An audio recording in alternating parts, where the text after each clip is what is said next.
Hello, guys. Our topic for today is D and L isomers. We would be discussing about D and L isomers and understanding what that actually is on basic level. But before we jump directly to D and L isomers, I would like to revise or give you a brief of what is isomerism.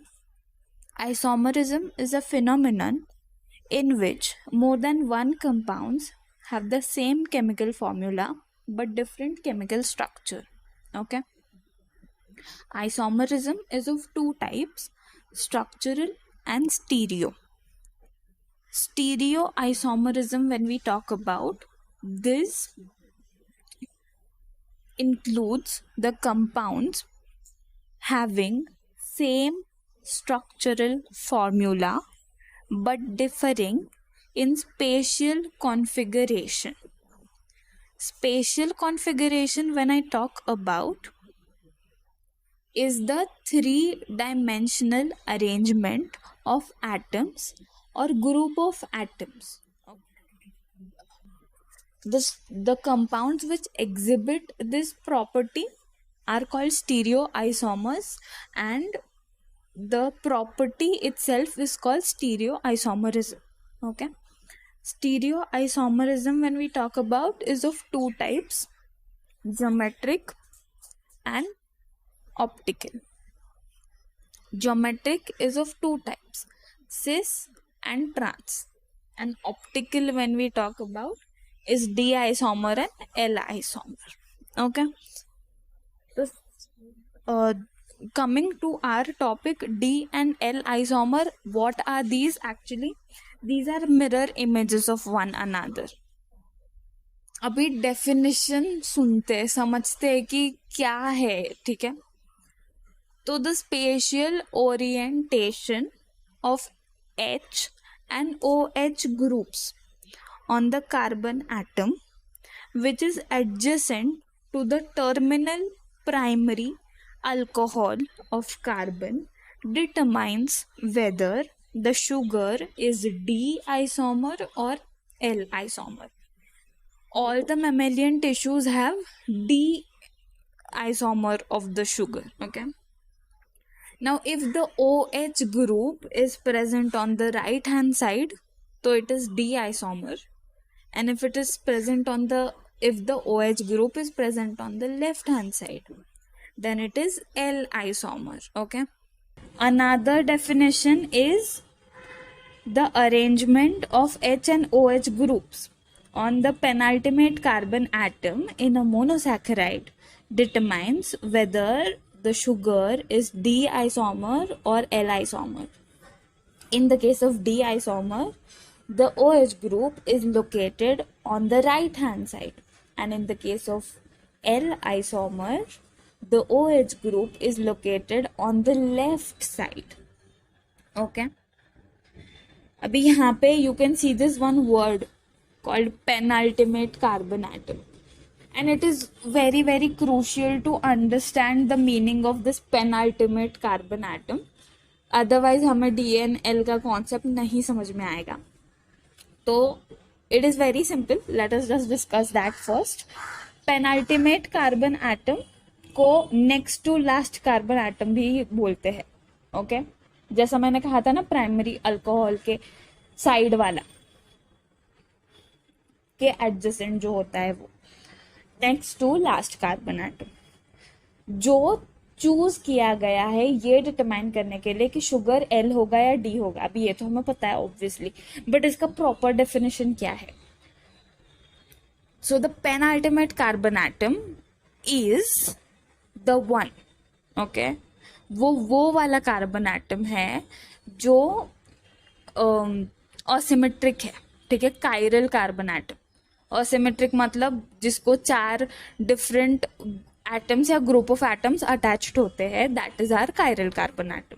ठीक है, so penultimate carbon atom is nothing but a chiral carbon atom which is farthest from the functional group, that is the aldehyde group or the ketone group. मतलब aldehyde और ketone group के सबसे दूर वाला chiral carbon atom is our penultimate carbon atom.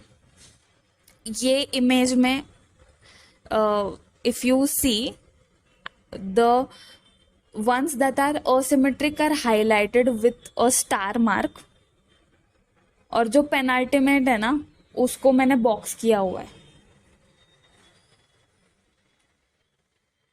क्योंकि हमें सबसे दूर वाला चाहिए है ना, इसलिए.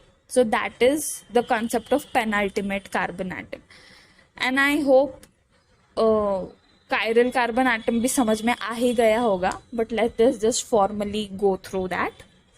Chiral carbon atom or the asymmetric carbon atom is the one that has 4 different types of atoms or group of atoms attached to it. Okay, so this is the example of chiral carbon atom. ये image में you can clearly see. ठीक है.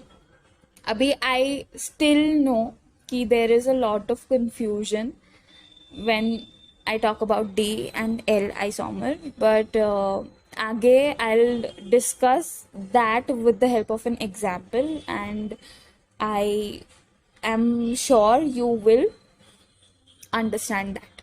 Okay, so अभी तक हमने क्या, I hope अभी तक आप लोगों को पेनाल्टीमेट कार्बन एटम कैसे आइडेंटिफाई करना है वो समझ में आ गया होगा.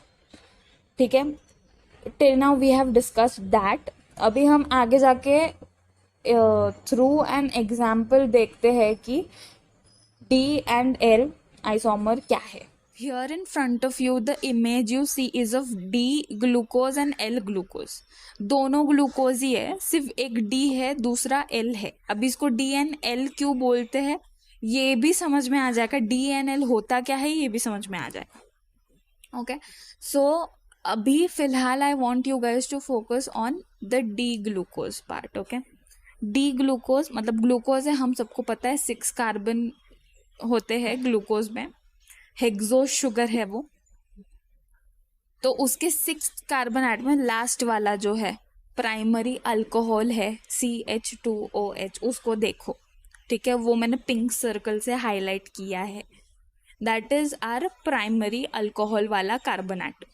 ठीक है, डेफिनेशन हमें क्या कहती है कि special orientation of the HNOH group of the carbon atom that is adjacent to the primary alcohol वाला कार्बन.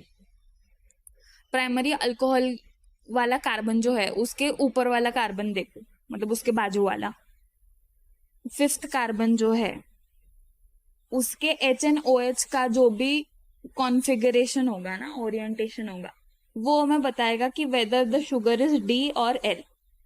आगे हमें क्या बताया गया है कि अगर OH ग्रुप जो है वो राइट साइड पे होगा तो that sugar would be D sugar, और अगर OH ग्रुप लेफ्ट साइड पे होगा तो it would be L sugar. मैंने जो कार्बन एटम जिस पे हमको फोकस करना है ना वो पिंक डॉट से हाईलाइट किया है, उसको देखो. उसके HNOH पे फोकस करो. डी वाला जो है डी ग्लूकोज, अगर उसको आप देखोगे तो उसका जो OH ग्रुप है ना जो मैंने ग्रीन से हाईलाइट किया है वो कौन सी साइड पे, राइट साइड पे है, राइट. तो मतलब क्या हुआ, वो डी आइसोमर. और उसी के बाजू में अगर एल ग्लूकोज का आप स्ट्रक्चर देखो तो उसके 5th कार्बन एटम का OH ग्रुप कहाँ पे, लेफ्ट साइड पे है, तो वो क्या हुआ, एल आइसोमर. और अगर आप डी ग्लूकोज और एल ग्लूकोज के स्ट्रक्चर्स को ध्यान से देखो तो वो दोनों एक दूसरे के मिरर इमेजेस है. मतलब जो यहाँ पे उसका पूरा ऑपोजिट जो है वो वहां पे, मतलब यहाँ पे जो राइट साइड पे था वो दूसरे वाले इमेज में लेफ्ट साइड पे चला गया है. तो इसलिए हम कहते हैं कि D and L isomers are mirror images of one another. तो अगर हमें किसी भी शुगर का पता करना है कि ये डेक्स्ट्रो रोटेटरी है, मतलब डी आइसोमर है या एल आइसोमर है, तो हमें सिर्फ एक ही चीज देखनी है कि उसका जो प्राइमरी अल्कोहल है उसके बाजू वाला कार्बन एटम जो है उसके HNOH ग्रुप का ओरिएंटेशन किस तरफ है. अगर OH ग्रुप राइट साइड पे हुआ तो वो क्या है, डी आइसोमर, और अगर लेफ्ट साइड पे हुआ OH तो मतलब वो क्या है, एल आइसोमर. ओके, मतलब, और ठीक है, अभी के लिए हमें समझ में आ गया कि डी आइसोमर क्या है, एल आइसोमर क्या है. बट हम ये रिमेंबर, मतलब how do I remember it, how do I never forget it. So here is a trick to always remember what is L, what is D. Okay, so L for left, ठीक है, L for L isomer. तो मतलब अगर OH group left पे है तो वो L isomer है. और अगर आपको एल का याद रहता है तो आपको डी का ऑटोमेटिकली याद रह जाएगा. आपको सिर्फ OH ग्रुप को देखना है, whether it is on left side और राइट साइड. OH ग्रुप कौन सा वाला, प्राइमरी अल्कोहल जो है उसके एडजेसेंट, उसके बाजू वाला कार्बन, उसका HNOH, वो देखना है हमें. उसका अगर OH ग्रुप राइट साइड पे है तो दैट इज डी, अगर लेफ्ट साइड पे है तो that is L. And how to remember, L for left, L for L isomer. So if OH group is on left, then L isomer. If it is on right, then D isomer. I hope I could clear your doubt and make, matlab, I tried my level best to make you understand what is D and L isomer. So yes, and if you still happen to have a confusion, please watch this video again. Okay, from the beginning, and I am sure you will understand it. So that was it for this video. Thank you for watching my video. If you liked it, if you understood it, okay, then please subscribe to my channel Develop with Divya. Until next time, take care of yourselves. I'll meet you guys in the next video. Bye.